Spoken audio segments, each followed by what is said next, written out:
कल जिया शंकर ने pink villa को इंटरव्यू दिया और उस दौरान उनसे काफ़ी सारे सवाल पूछे गए। एक सवाल तो ये था कि क्या उनको कोई पछतावा है, रिग्रेट है, क्योंकि बिग बॉस के घर में उन्होंने अपनी जो फीलिंग्स थी वो बहुत ही खुल करके अभिषेक के लिए बताई।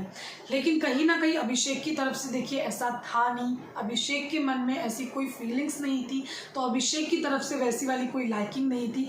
तो यहाँ पर ये सवाल इसलिए पूछा गया कि आपको ऐसा कोई रिग्रेट है, कोई पछतावा है अपनी फीलिंग्स इतना खुल करके बताने के लिए। तो जिया शंकर ने इस सवाल का जवाब देते हुए कहा कि मैं लोगों को प्यार देने से कभी भी पीछे नहीं हटूंगी, मुझे कभी भी बुरा नहीं लगेगा, मुझे इसका अफसोस भी नहीं होगा। एक बार मुझे कोई पसंद आ गया तो मैं ज़ोर से कहूँगी, लेकिन अगर मुझे कोई पसंद नहीं आया तभी मैं ज़ोर से ही कहूँगी। लेकिन अगर मेरे पास किसी के बारे में बात करने के लिए अच्छा नहीं है तो मैं कुछ भी नहीं कहूँगी।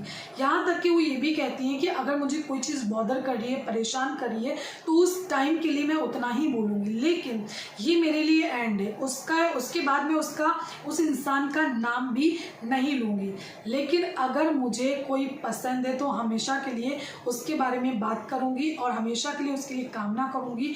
लोगों को जो समझना है समझे, लेकिन एक व्यक्ति के रूप में मैं वैसे ही हूँ, मैं दाता हूँ, मैं गिवर हूँ। मैं अपना सारा प्यार अपने लोगों को दूंगी, मैं हमेशा के लिए उसके लिए वोटिंग करूंगी। यहाँ पर जिया ने ये भी बात कह दी, जिस तरीके से जिया ने अपनी फीलिंग तो शेयर करी, लेकिन अभिषेक के मन में वो फीलिंग नहीं है, अभिषेक की तरफ से उतना नहीं दिखता है।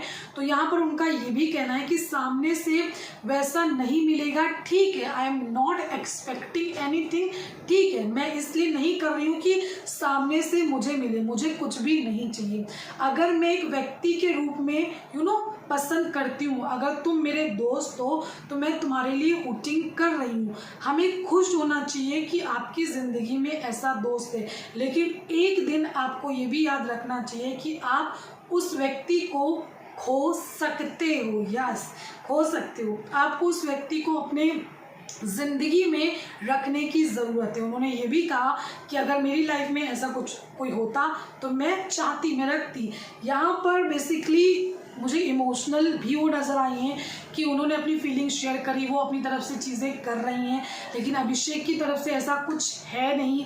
और दूसरी तरफ यहाँ पर कहीं ना कहीं उन्होंने ये भी बात बोली है कि एक ऐसा कभी टाइम आ जाएगा कि आप ऐसे अच्छे व्यक्ति को खो भी सकते हो, तब जा कर के आपको रियलाइज़ होगा, तब जा कर के आपको रियलाइजेशन होगा। फिलहाल आपको क्या लगता है इस पर कमेंट करके ज़रूर बताइएगा। Thank you.